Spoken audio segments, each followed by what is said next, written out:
మా బ్రోస్, నేను మీ Naveen Ratnala. Welcome to Naveen's kitchen. So ఈరోజు మనం చేయబోయే రెసిపీ చికెన్ కర్రీ. మనం ఆనియన్స్ కట్ చేసుకోవాలి. ఆనియన్స్ కట్ చేసుకొని పచ్చిమిరపకాయలు, కరివేపాకు అవన్నీ ఉన్న వాళ్ళకి, మన బ్యాచిలర్ వాళ్ళకి అవసరం లేదు, ఉల్లిపాయ చాలు. ఇచ్చా బ్యాచిలర్ రూమ్లో ఉంటే ఆటోమేటిక్గా అన్నీ వస్తాయి. చాక్ కూడా కట్ అవ్వట్లేదు. ఇక అమ్మ ఉల్లిపాయలు కోసినప్పుడు కలర్ నీళ్ళు ఎందుకు వస్తాయి ఎవరికైనా తెలిస్తే కామెంట్ సెక్షన్లో మెన్షన్ చేయండి. ఉడకాలి కాబట్టి దానికి తగ్గట్టుగా సాల్ట్ వేసుకుంటాం, తర్వాత పసుపు వేసుకుంటాం అనమాట, కారం, చికెన్ మసాలా అండ్ లైట్గా కలుపుకుందాం. బ్యాచిలర్ రూమ్స్లో ఉంటే అప్పుడు అమ్మ చేతి వంట గుర్తు వస్తుంది అనమాట. జాబ్ లైఫ్ అంటే ఇంతే, మరి ఇంకేం ఉండదు.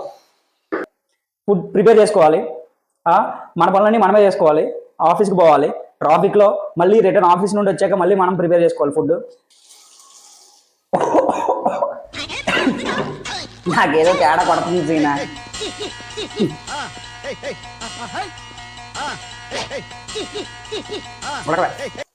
బా బా బ్రహ్మాండం సార్, బ్రహ్మాండం. ఇప్పుడైతే మనం చికెన్ కర్రీ అయిపోయింది, రైస్ అయిపోయింది.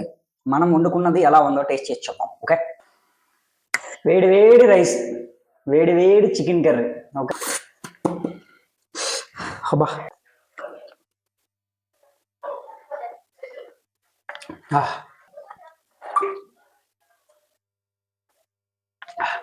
మాటలు రావట్లా.